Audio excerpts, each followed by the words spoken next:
So, pe-plate tayo ng ng ragatak para hindi tayo iwas sa copyright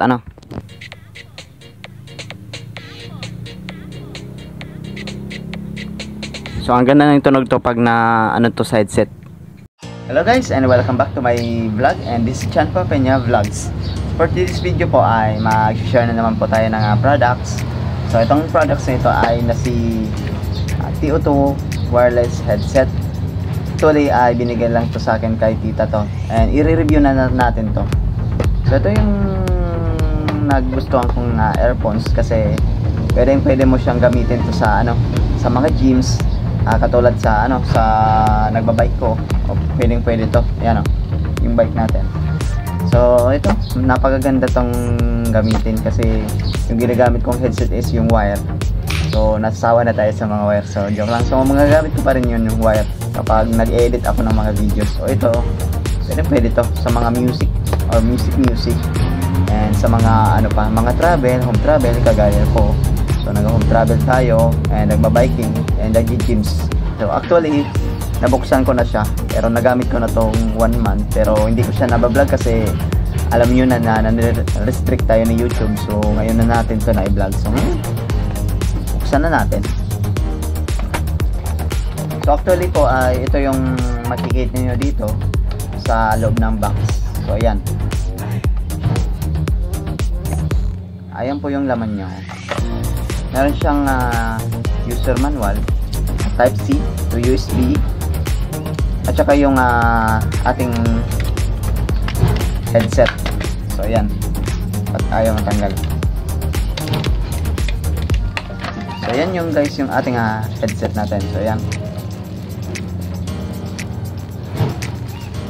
So ayan napakagaan lang siya pero matibay naman. Ayan So ito yung type C charger. Supposed siya ng power delivery. Actually nagandahan ko kasi kulay black naman yung kulay. Kasi sana blue. Pero okay na to.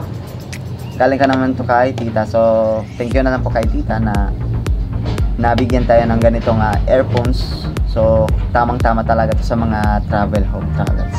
Yung specs natin sa ating Bluetooth earphones na si TO2 wireless headset, meron siyang TWS and supposed po siya ng Android and iOS. Ayan, pwede po 2-in-1 yung ating earphones. So ngayon is naka version 5.3 na po yung ating Bluetooth headset natin. So anti-interference chip. At meron siyang fingerprint touch for easy adjustment, strong battery reserve, and long lasting distance or long lasting life. And meron siyang automatic reconnection technology for more inconvenience use. Meron siyang LED intelligent power display and a walk up all voice assistant from thoughtful companionship. So dito sa ating product parameters, so yung model natin is ICTO2 and Bluetooth version is B5.3 plus ADR. Yung transmission distance is 12 to 15 meters. Speaker unit 13 mm and yung charging inference is type C. So ayan, napakaganda talaga to ang quality. And yung niya, yung working niya is up to 4 hours. Ayan up to 4 hours yung so kadalasan minsan 5 hours to kasi limit naman yung volume natin. So hindi natin sinasagad. So kung sinasagad natin yung volume at siguro mga 4 hours lobat agad. So pwede mo naman siyang i-suppose ng battery. So yan, may power delivery naman. So pwede mo naman gamitin na may power bank at saka yung cable. Yan. So i-testing na natin siya. Ayusin natin yung camera. So actually hindi natin ito maririnig sa audio natin. So gagamit na lang tayo ng siguro itong headset kasi meron naman itong built-in na microphone. So ito yung cellphone natin gagamitin. So yan. So open natin. Actually para ma-pair yung ating headset. So kailangan natin na ilagay na natin to sa sa ear. So yan.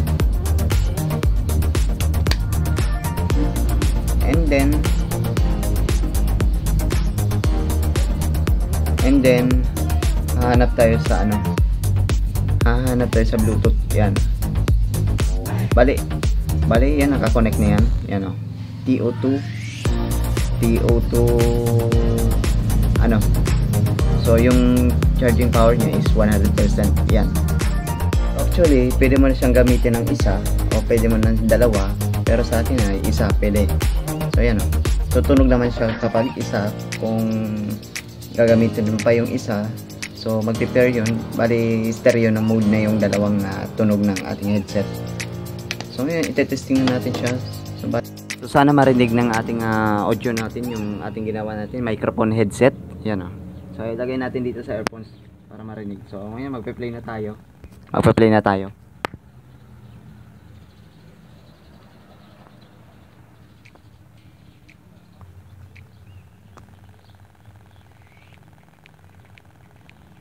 Yung volume natin.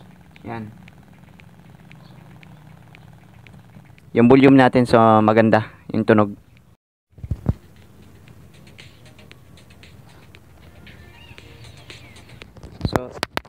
So pe-play tayo ng ng ragatak para hindi tayo iwas sa copyright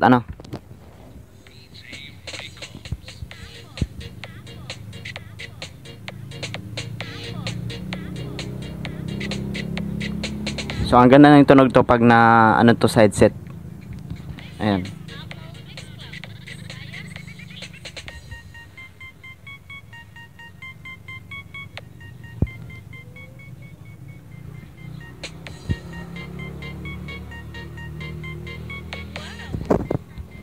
So pwede mo naman siyang gamitin ng stereo. So napawisan na tayo. So ang init talaga ng panahon. Yan.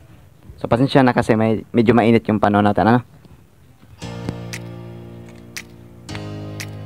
So ayan. Bali pag pag na pairing na or undisconnected, so automatic naman magdi-disconnected yan. Ayan. Ibalik na natin dito. Ayan. Bali 57% na lang yung laman nito. So hindi ka pa natin to na i-charge. So kanina. Yung kinagandahan ko lang dito ay mag-automatic na siya na once na mag full charge na is hindi na siya magbi-blink yung ating display dito. So lalabas lang yung percentage, and yung blinking niya is o yung nag-charge sa earphones ay automatic na mag-off na lang siya. So tingnan natin. So kasi wala tayong kuryente, so bali power bank na lang yung gagamitin natin dito. Ayan.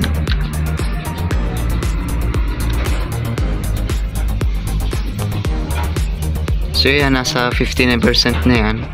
So bali kapag nag-charge siya dito sa power bank o sa sa outlet, so automatic yan, ganun ayan. Makikita niyo yan na hindi na siya nag-charge yan, pero gumagana pa rin yan. Yan display or yung ating percentage kahit full charge na yung ating dalawang earphones. So kapag nagamit na po is automatic lalabas naman yung blinking niya dyan. So ayan, tingnan natin. So kunin natin yung isa. So pasensya na kasi wala tayong cameraman. So ayan, tinanggal natin and ibabalik natin. So yun ganun talaga. Ayan nag-charge na siya. So ganda. So ganun talaga yung ni TO2 wireless headset. So napakaganda. Kapag nag full charge na, so automatic naman siya na automatic naman siya or direct na lang siya na naka 100%. So hindi naman siya hindi naman siya nung overload charge. So ayan. So ayan guys, yung ating charger natin. So ayan So inabot na tayo ng araw. So dito na tayo magtatapos ng ating video. So huwag kalimutan na mag-subscribe and mag-like and mag-share na naman ng ating video natin. So maraming salamat na lang and see you next vlog na lang sa mga ating panibawang vlog natin. So bye bye.